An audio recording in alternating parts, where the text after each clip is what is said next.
Hey guys, what is up? Kid here of Burn One with the Shadowverse Evolve channel, bringing you the set 3 tier list. At least this is my opinions on where the meta is currently at, along with where I think the decks kind of fall currently.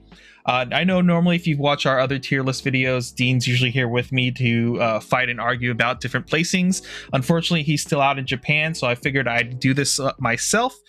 So first thing is I'm going to work on what I believe what the basically the best decks are in the format currently and how they compare to other decks, and just tier them out that way. And at the end, I'm going to provide a second tier list because the format for the first half of the year and during all of set 3 meta is going to be the teams format. I'm going to bring up decks I think do well in teams formats in general, which I think with the competitive scene being teams this first half of the year kind of opens up the meta a little bit on letting you play a little bit more of what you want and not having to necessarily build around the tier 1 deck of the format, just due to the nature of how teams works. All right, so we'll just get into this first tier here, which is, you know, this is my thoughts of how things are kind of panning out in from my playtesting and everything. I'm going to start at the top. I think the best deck in the format currently is still Dragon. It didn't get like much tools going for it, but I think with how the meta shift for Discard Dragon, I think Discard Dragon's like in such a good spot where it doesn't necessarily have any horrible matchups, and I think worst matchups for it are basically 50-50, but at the same time, I don't necessarily feel like it has a super strong like destroy every matchup for the most part, where it's like an 8-2 split or anything like that, or even a 7-3 split on like matchup spreads. I think for the most part, every match it goes into, it's about 50-50, and usually topping out around like the 6-4, 60-40 ratio of like how good the deck is. I think there is like maybe a couple matchups where it can go into the 7-3 territory, but I think the fact that this has such a solid spread into everything, it doesn't have any necessarily huge weaknesses. At least I don't think it has any weaknesses that can be really abused right now in a huge format. I think at the local level, the way you abuse Discard Dragon is it does have issues dealing with aggressive boards, so it doesn't do extremely well into like heroic sword, especially if they get like good high roll turns. So like the early game damage push with aggro decks can put Discard Dragon on the back foot, but it still has the tools and ways to mitigate that early aggression if it just draws correctly early on. That those matchups don't necessarily mean they're going to lose immediately at basically deck select. Instead, they have a fighting chance. But outside of that, I think the meta itself too right now is not as fast paced, or basically not as like aggressive as it could be. I think a lot of the current tools that came with Fable is going to slow down the format a lot more, in the sense that there aren't going to be a lot of really powerful aggro decks outside of Heroic Sword that's able to push early on enough that they can just win the game very quickly. Because I feel like most decks right now have ways to slow the game down to guarantee their turn 7s, turn 8s like kills that way, or so I think that is why also Discard Dragon is like in a very strong spot for the current meta. The next deck I would say that is currently in tier 1 is, I think this is no surprise to anyone, I think Uma is still up there. I think, you know, everyone right now is still playing with their new shiny toys since set 3 just dropped, essentially. And, you know, once we get bored of our shiny toys, we might have a lot of players go back, especially for teams format, go back and check out Uma and realize Uma still does very well. Uma has good matchups into aggro spreads, as well as plays very well into the mid to late game as well with the different tools it has. And I believe a lot of players haven't explored any more of what Uma is like if you start moving some of the Die with Scarlet stuff around and building different packages around it. I don't see people doing things like McQueen or doing more control packages, or even like the heavy late game stuff to play even heavier into control instead of playing for like the combo kill every turn. I think when players start experiencing or experimenting with that a lot more, they'll realize once again that Uma is going to be tier 1 and is still like a defining deck that you have to consider a lot in the format. And this once again is because I think Uma is such a powerhouse still. This is another reason why Discard Dragon, I feel, is pretty powerful into Uma. It's one of the few decks that can push Uma out a little bit with its late game potential, as well as still being able to be aggressive with, like, you know, Evo Fortes and stuff like that. But yeah, so I'm excited to see how Uma kind of develops through the team event and everything, because I do think it's one of the stronger decks to be playing.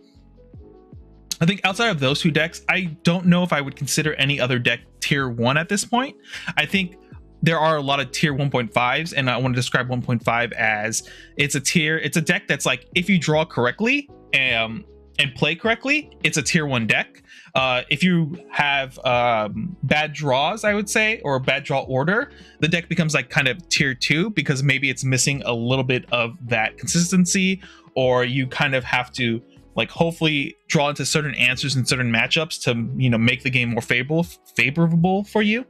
And one of those decks, I think, is Egghaven. Egghaven I feel like has a really high ceiling and potential there. And there's a couple different ways you can build Egghaven depending on what your meta is like. I know there are some builds floating around that are way more heavy control and definitely looking for that mid to late game finish. Whereas there are some other decks that are playing like Pinion Prayer and things like that, like some of the more aggressive early drops to kind of like chip away early and maybe get your opponent down to like 15, 14 life total in the first few turns of the game, and maybe even lower than that. And then they kind of can close it out by playing a little bit more aggressively with their egg evos, with their Alices and their Tin Mans that way.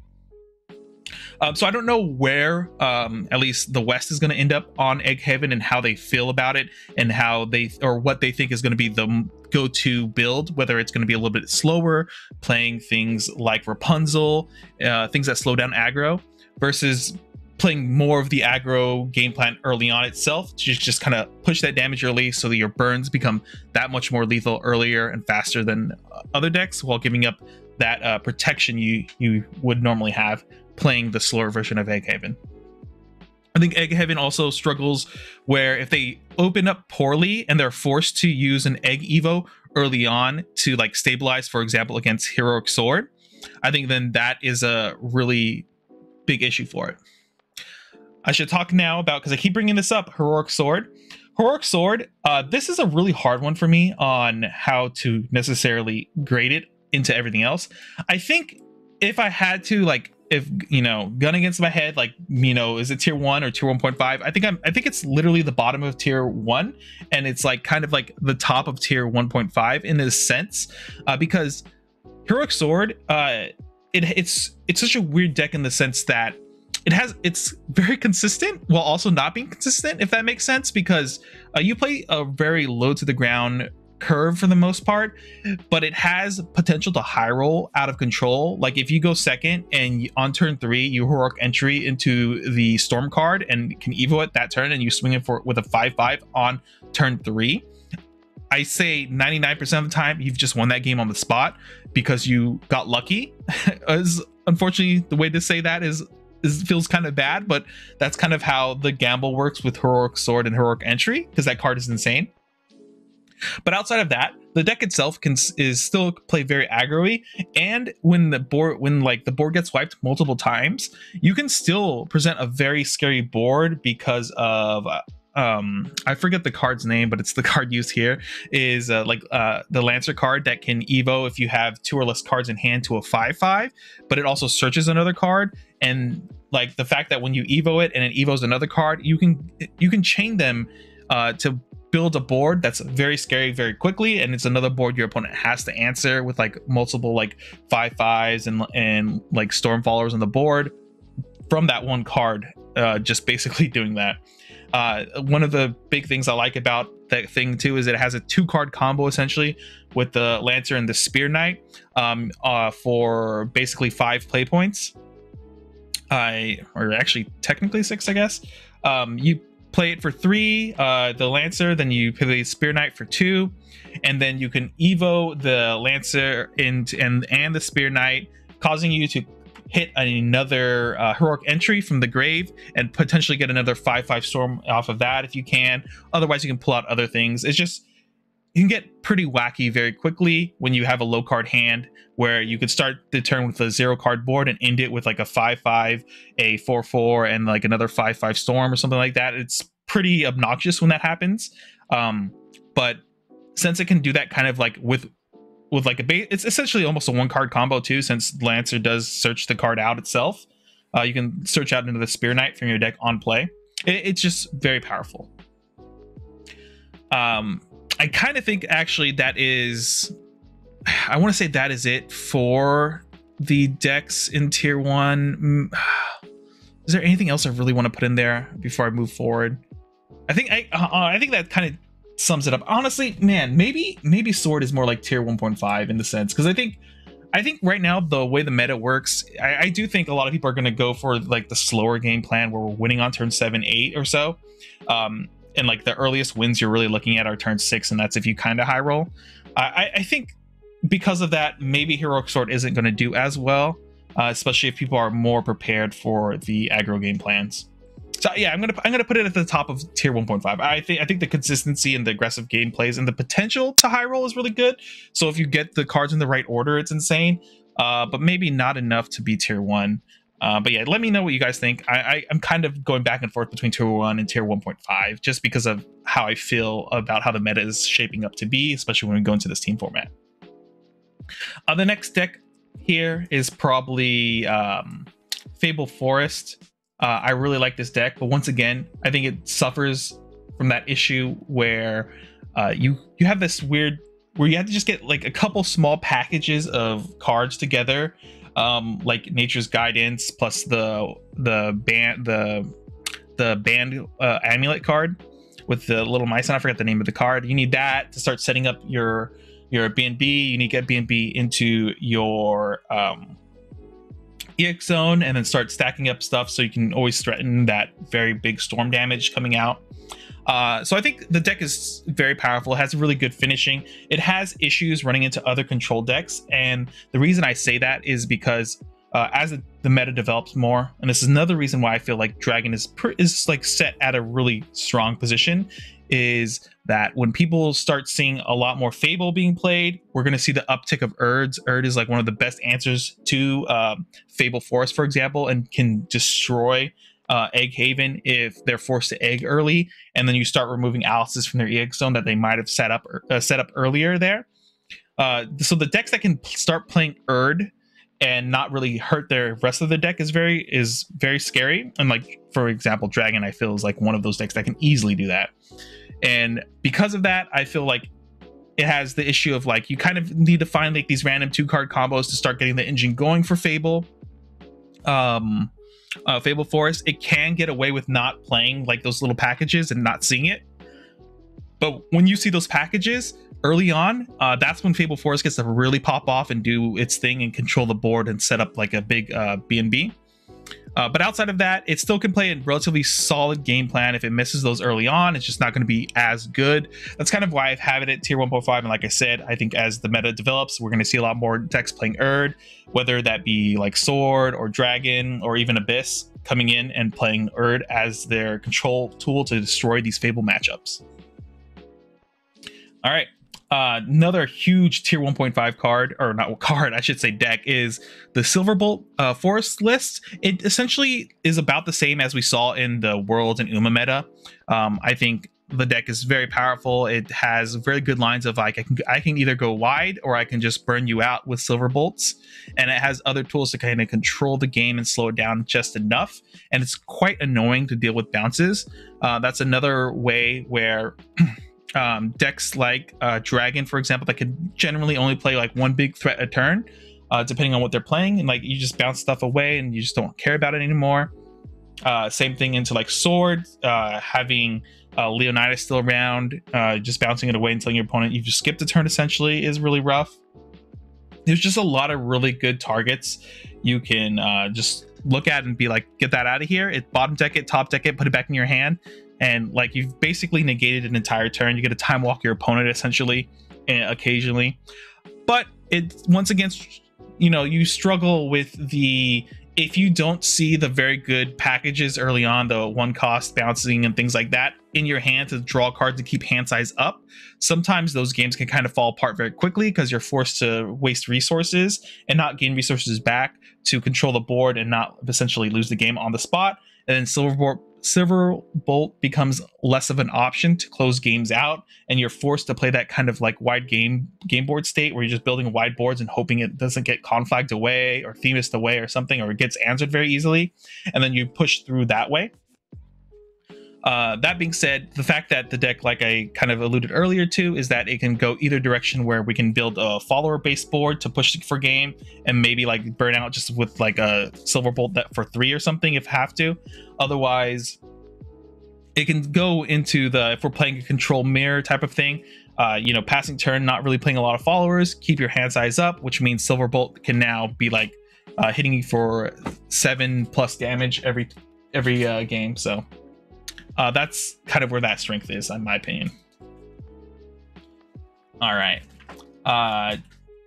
here we go. This is Ramp Dragon. So this one I'm kind of, I depends. I think once again, like if we're looking at a very slow control based meta where we can kind of bully out aggro just based on normal deck builds of playing where punts on things like that, I think Ramp Dragon has really good potential to like push itself into tier 1.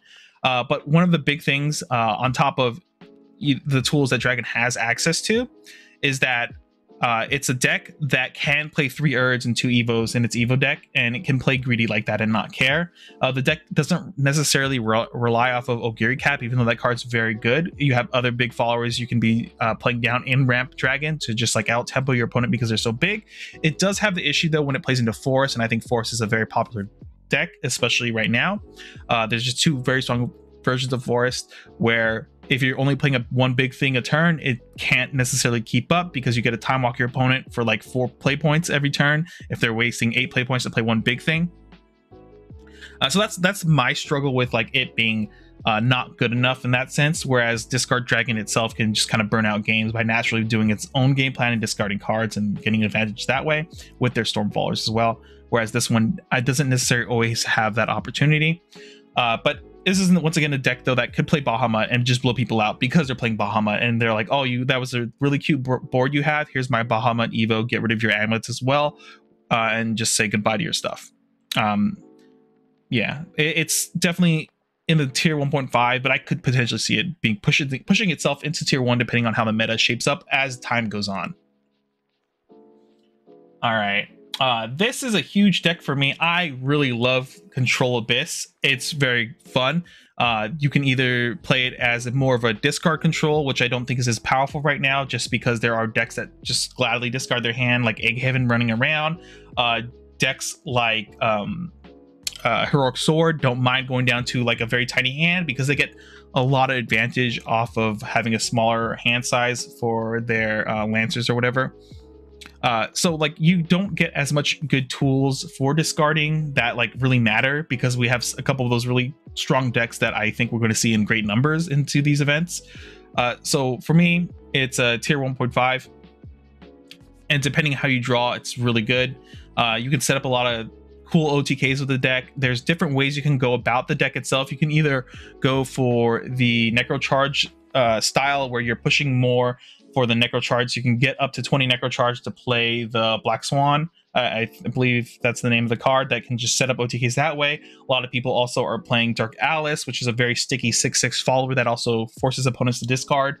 And like every time it gets removed from the game or gets destroyed into the cemetery, you can bring it back by banishing the top 10 cards of your deck.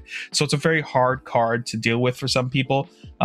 Certain decks though, like Forest or Haven, if they have ways to banish like Dark Alice, are ways to deal with it though. Outside of that though, there's a lot of cool ways you can play with the deck and build it into the style you want to do. A lot of times though, you're still building kind of for that Azazel Evo and do 10 damage 1 turn type of strategies. But with the fact that the followers in the deck usually are slightly overstated or statted decently well, means that you can still swing for games. There are games where when I'm playing my version of the list, I'm just win without using Azazel Evo at all, just because it's just I'm swinging in for 7 with Soul Dealer or something, and like it lives for another turn. I'm just like, oh, okay, I've won the game because I'm just swinging in with well-statted followers. All right. Let's see here. We'll kind of peek into the tier 2 stuff here. This here is like aggro bird is what I'm going to call it, but it's essentially like a ward storm haven for the most part. It has a lot of good synergy with the bird package stuff. It's a very good aggressive deck. I don't think it's good enough to necessarily like win. Like if this was a singles event, I don't think it's good enough to win a top 8 essentially at a regional, but I think the deck is solid enough. It does its game plan very well. It has tools to make it a little bit more consistent, and the fact that you get storm is like one of the most, I don't want to call it broken, but it's one of the strongest keywords in the game. I think the only thing better than storm, or even relatively close to storm, would probably be aura followed by a cell. Those 3 keywords are just so powerful in my opinion. Storm being one of the scariest because your opponent is just always forced to play around storm damage that could come out of your hand potentially, and the fact that you have a bunch of like little birds coming out that also will ping damage when they start swinging in and stuff like that is really annoying, and just you can kind of machine gun your opponent's life total down by doing a lot of ping 1s, swinging in for 2, ping 1, swing for 2, ping 1, swing for 2 over and over again very quickly. So you don't really care that you're losing your like 2/2 birds because you've already traded in your storm damage already, and you no longer care, and you're just like, yeah, trade your cards into my tokens, I don't mind.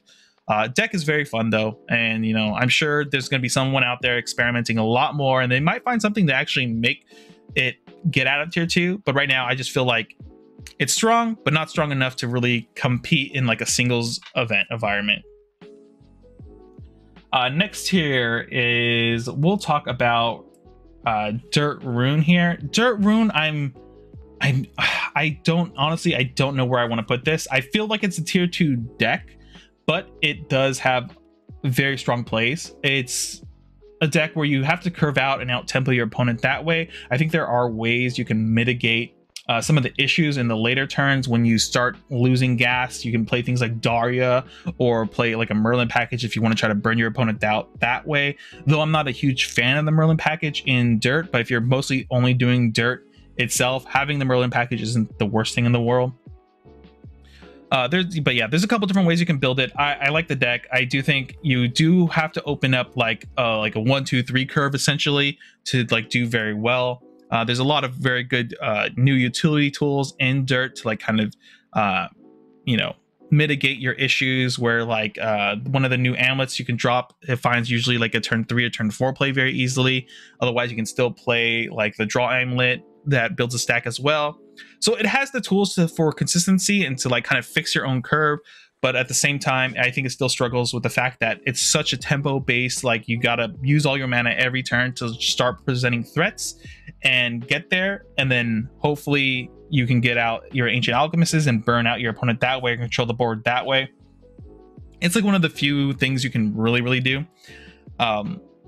But yeah, I do feel there's like a slight consistency issues, even though it has like this new stuff to like mitigate that issue. It's still not scary enough until you get the good tempo plays. All right. So the next deck here I'm gonna throw up is Ghost Abyss. I think this is another aggro deck that's a lot of fun, and usually when the board setup happens and you can get like Masquerade Ghost or whatever out onto the board, or Mischievous Ghost, or the guy that's pictured here, I forget the names right now, but when you can get that setup going and it becomes so hard to remove, as long as you're not running into it getting banished or anything, and you're able to like spit out a bunch of ghosts over and over again, and I think it becomes a little bit overwhelming for your opponent, and in those situations you feel really good and you can just out aggro your opponent that way. And like if they're wasting their turns by destroying all your ghosts, you don't really care because you just, like, whatever, I'll do it again next turn anyway. I think that's a really good strength of the deck. It's almost like a white weenie deck if you've ever played MTG in that sense. You're just building a bunch of tokens off of a couple cards, and then you're like, look, they've all swinging for like 2 damage, but it just happens over and over and over again until you kind of get overwhelmed because you just don't have enough tools to constantly be protecting your life total while dealing with these tokens that were going to just remove themselves from the game anyway at the end of turn. So sometimes you just feel bad and you can't, you're like, I shouldn't conflag here because all these tokens are just going to disappear, and then your opponent doesn't conflag and you get an extra turn and do it again, and like, crap, I should have conflagged, so I gotta push damage last turn. It is definitely a pretty powerful deck. I do think it still struggles in the sense that aggro right now isn't the best, but I think it does have one of the better late game, like, I'm just dumping my hand and dumping Ghost out, and if you can't answer this over and over again, eventually you're going to lose the game by being outswarmed by Ghost for the most part. Deck's a lot of fun, though. I don't think it's consistent enough on top of being like pushing enough to be into tier 1.5 or even tier 1, but I could be proven wrong. Obviously, I think the archetype is there. It's a lot of fun. I think people do sleep on it a little bit, even though I'm putting it in tier 2. It's pretty strong overall, in my opinion. All right, chess. This is a deck that's like, I don't know where I want to really put it. Maybe I put it in the rogue. I think chess is just another one of those decks that's like kind of like Ghost. It has a decent payoff where you're just going to swarm the board with one card and replenish the board with one card. There's a couple different chess builds I've been seeing around, and they've all looked really solid. And honestly, like, the deck half builds itself. So I could see chess being like the rogue pick on a team, for example. And I think the deck itself can just like take local wins easily. It's very consistent and it has a very self-explanatory game plan. There's nothing very hard when it comes to piloting the deck itself. It's just consistently, playing your chess pieces, putting your opponent into check, and then hopefully you can checkmate them from there. But the one thing it does struggle with, I think, is that the turns where you pop off with your king, for example, if that board gets answered and you're just kind of like, crap, even though I've only used one card, my entire board got conflagged away essentially, and now I'm forced to like build up another board that way. So you end up losing your hand size a lot, and when you're already in those turns with king, a lot of times you're just kind of almost in top deck mode for the most part, unless you're playing something like Daria attached with it or things to just draw a lot of cards off of it.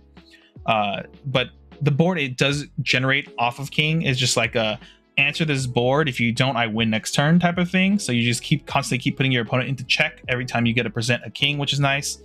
But outside of that, I think it's more of a rogue deck than anything. I don't know if I want to even say it's definitely like in the tier 2 area, but I think I value when decks have very simple game plans, especially when we're looking at longer tournaments, because that means you don't have to waste as much brain power, because you're basically painting by numbers, I should say, with the deck. So you have a game plan, you execute the game plan essentially the same every game, and it either gets you there or it doesn't. There's not really any wiggle room on what you can do with the deck, I feel like. So I'm throwing it in rogue. I think it has potential. I think for sure it'll show up on some teams for trios. I think it's a fun deck, but I'm not a huge proponent for the deck itself. I think it's just too straightforward and has no wiggle room to do anything else. And like I feel like it doesn't have a unique way to attack the meta, I guess I should say. All right, Aegis Control Haven. This is a deck. Once again, I think it just kind of comes down to how does the meta shake up. I think the deck is tier 2. It does well into everything. It has some new tools to work with as well, and I think the meta is kind of slowing down just enough where that Heavenly Aegis can just come out and just kind of present itself and go, deal with me, otherwise you lose the game once again. I don't think it's good enough to be tier 1.5. It's still very strong. It still plays like almost exactly the same way it did in set 2 and even during UMA. I don't think it necessarily got any really great added benefits. The big payoffs I think actually just came from UMA itself. We got the Will to Overtake, which is a huge powerhouse I think for control decks, where we can like basically top check 4 in that sense, where we're like, look at top 3, do any of these cards, like, are they going to pay off now? Do I need these control tools now? If I don't, I can tuck them away in the bottom of my deck and then crack the amulet, or use a Dark Offering to remove the amulet to draw the top card of my deck, and hopefully that gets me to something that is more impactful. I think the Will of the Take is very huge. I think McQueen in the list too is pretty powerful if you choose to play McQueen. Not only can you remove some of your own amulets to remove some followers, or you can burn out your opponent just when they need a couple points of damage left, you can do that. Otherwise, you can recycle your Wills to Overtake or your Sacred Pleas to get extra draw, which is very powerful in my opinion. Deck is solid overall. There have been a couple different builds I've been seeing, one of them being the Angel and like I forgot what the other trait is, but the Angel and like the Dark Angel stuff package put into this build. I've saw that being played and we've play tested a bit, and it seems very powerful as well. It's a good deck. I don't think it's tier 1.5. I don't think it does enough to like necessarily out everything else in the meta, but if it gets to turns 9, 10 consistently, you can see it like take control of the game from that point forward, even if your opponent has a 0 card hand, which is happens. And one of the big things too, I think in this meta, which I haven't touched up a lot on the other things, if you've noticed though, is that I think healing is very, very powerful in this meta. If you get like some big chunky heals or like a bunch of 2 heal here, 2 heal there, 2 heal there, you can actually get out of range for a lot of the tier like 1 and 1.5 decks like Dragon and like Egg, for example. Like just getting some extra heals is more than enough to stabilize yourself and like live long enough to outgas your opponent. And Heavenly Aegis Control is one of those decks that can get those extra heals, and we're not really cutting any cards that we need to get that extra heal. It's already built into a lot of our packages, like for Dark Offering and Holy Sentinel, things like, is it Holy Sentinel? Acolyte Slide, I should say. That's the card where you banish something, heal 2. A lot of the cards we're playing already naturally get some heal here and there, so we're not necessarily reshaping the deck in any way to like fight the meta that way. All right, here we have, I'm calling this like mid-range late game sword here, more of a mid-range control-y build. This I think comes down to 2 things. I'm putting it in tier 2 because I think right now, very early on, from what I noticed, is that there's not a lot of amulet hate, but the problem is, once again, I think as the meta develops, we're gonna see more urds. We're gonna see players have maybe different ways to deal with like amulets or deal with like Leonidas, because a lot of the games you play with Heroic Sword, sometimes when it gets into the late game, you just like use a gem staff to search out Leo, play Leo, pop it, and a lot of decks just don't have amulet hate anymore, or they're playing very few of it. So Leonidas becomes for like early on, I feel like it is, you know, going to get wins because your amulet's going to stick to the board, and then you're just going to outvalue and outstorm your opponent at that point. But I think as the meta goes on, decks will naturally have answers to it. A lot of the good decks in tier 1.5, for example, all the forest lists answer it very nicely. I think all the dragon lists can answer it very nicely because you can easily play 3 Urds and 2 Evo of the Urds, no problem, without really changing your list too heavily. I think Control Abyss, for example, generally plays some amount of executions usually. If they don't, then, you know, maybe if you're not afraid of sword, you don't really mind not having executions for the amulets. But I feel like a Control Abyss has executions usually at the ready to remove those cards or remove the amulet itself. So you still have to deal and contest with that. Otherwise, I think the big payoff for mid-range control sword is that you can abuse your Bryans from the Uma. That card is annoying. It sticks to the board. It's really big. It can go through your opponent's Aegis by doing 5 damage directly to your opponent. Otherwise, you can control the board too if you need to, and, you know, pop things on the board for 5, which is pretty big. And the card itself is very sticky and hard to remove. So I feel like it's tier 2. I mean, if no one really adjusts and no one plays any amulet hate, you can push this into tier 1.5 probably easily. But I think, as you know, the meta is going to develop, people are going to get back onto Urd, get back onto some amulet hate occasionally, because they're still going to have to deal with decks like Discard Dragon and Egg Haven, even with their amulets, which are really annoying sometimes if they get greedy with their amulets. If you have a way to destroy their amulet, it can really destroy the game plan for Egg Haven, things like that. So it's kind of like a balancing act. you know, mid-range sword might move up to tier 1.5 occasionally, then back down to tier 2. And honestly, maybe sometimes you can even move it into the self-harm category, depending what your local meta is like. Even if everyone has just Amulet Hate, if everyone's just playing like Control Abyss or something, you know, maybe this deck isn't the best. But I'm putting it in tier 2. That's kind of where I feel like it is. All right, next here is I'm going to call this mid-range Haven here. It plays like the Kage, the healing package and stuff. This is another deck that I feel has lots of potential, and it's the thing it struggles with is just the matchups. I think, you know, Haven, if you've played it a lot prior to this, you know, one of the hugest issues we have is playing into Dragon, playing into people with aura. So playing into things like Fable Forest is going to be bad for us. Playing into any Dragoon or Dragon build is going to be bad for us. The mirror match and like Control Haven versus like a mid-range Haven, I think Control Haven usually comes out on top because they don't have ways to close out games once Heavenly Aegis drops on the board. I do think the deck probably plays well into, play well into most decks, because it still does the healing naturally. If you play Alana's Alana's Prayer, I believe it's called, the 3-drop amulet that whenever you heal, your followers get +1/+1 once per turn. If you can set up that naturally and not have to like work hard for it, your board can get out of control for some decks to deal with, even if you're playing into like what I would consider an unfavorable matchup, for example, like Forest. I think you can still build a board that's very threatening and win games that way.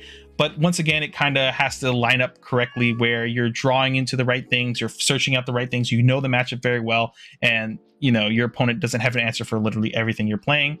Outside of that, the deck feels pretty solid. I think it can take wins easily against some of like even the tier 1 decks from time to time.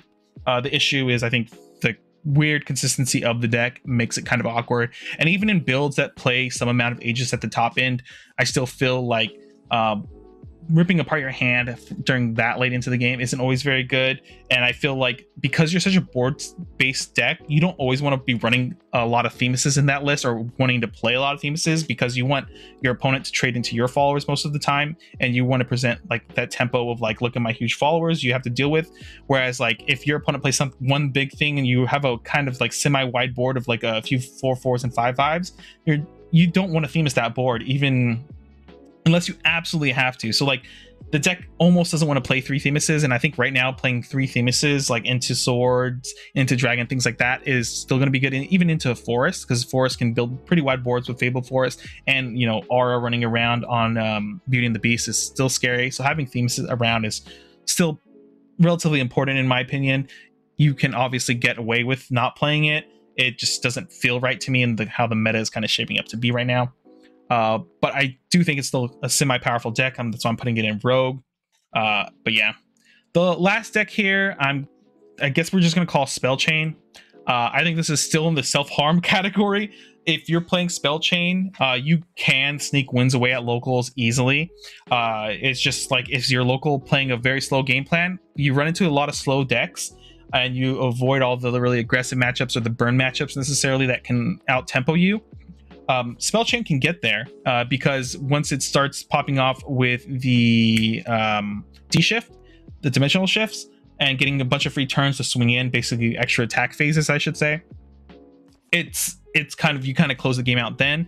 And the only real decks that let you do that are the decks that play slower. So if you're playing into other control matchups, I think those are the decks who can really get away and abuse that entire strategy a lot more.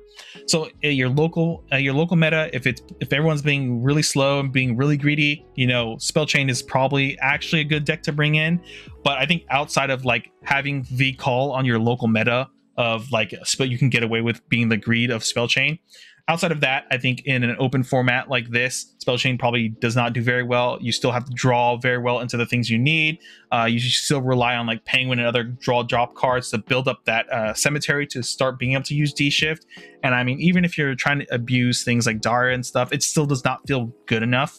But on the bright side, we're just a few boosters away from, you know, Spell Chain D-shift being tier 0 in the format. So, for those spell chain people on Copium still, just wait a little bit longer. We'll get there. When Kuan releases, it'll become a tier 0 deck for sure. So this kind of wraps up my current thought process is for the meta. I do think it's pretty open for the most part. If you notice, I think even like decks in tier 2 are still relatively competitive, and I wouldn't fault anyone for playing or liking those lists, especially if you're bringing it into a team event. I think every list is playable here. I think literally the worst deck is Spell Chain. It just isn't getting enough. It needs more support, and when that support comes, you guys are gonna be very happy you stuck around with Spell Chain. But outside of that, I think it's pretty rough right now. But yeah, I think anything that's tier 2, tier 1.5, tier 1, I think all these decks are so close to each other anyway. At the top ends here is that like the minor differences don't necessarily mean like Discard Dragon is always going to beat like Rune or Dirt Rune or something like that. I just think it has very good matchup spreads into everything. The tier 1 decks just are very consistent. They always do their game plan very well, and yeah, I mean that kind of sums up my thoughts for the tiers. So now I kind of want to talk about a little bit more into like what I think teams are going to be like and what decks are really good on teams. So for this is like part of the reason I think this format is going to be way wider overall when we look at the regional results, is because certain decks will have like 1 or 2 bad matchups, and usually that 1 or 2 bad matchup is like a tier 1 deck that they just hope to avoid. And what's really nice about teams is that even if we say, like, for example, Discard Dragon is literally the best deck in the format, and every team has it, you still have a 66% chance running into a team to dodge that matchup completely. Unlike singles events, whereas the later into the bracket you get, the more likely you're going to keep hitting all the tier 1 decks over and over and over again. So in team events, you can get away with playing decks that just lose to Dragon like outright, and like you have to super high roll to beat those decks and have that one bad matchup. You can play other decks and not necessarily care that much. So I'm going to rearrange the tier list now to kind of show you what I believe like a team event is going to be like for decks, as far as like how good they are going to be on a team. So obviously things in tier 1 are still going to be tier 1. I think almost every tier 2 deck here, it just basically becomes like a tier 1 option. Maybe I still think it's fine. I think everything on the tier 1 here, if your entire team is made up of one of these decks here in tier 1 I'm putting right now, all of those decks are definitely playable. They do well into a lot of matchups. Maybe they only have one bad matchup or one like key card that like kind of screws up their strategy, but because it's a team event, you can dodge those more likely. And if you're all solid players and you're all on a deck like that I put here in tier 1, I think you have a very high chance of making top 8 at those events. You just do well into everything, and I think that's really good. I think a lot of the tier 2 stuff becomes tier 1.5.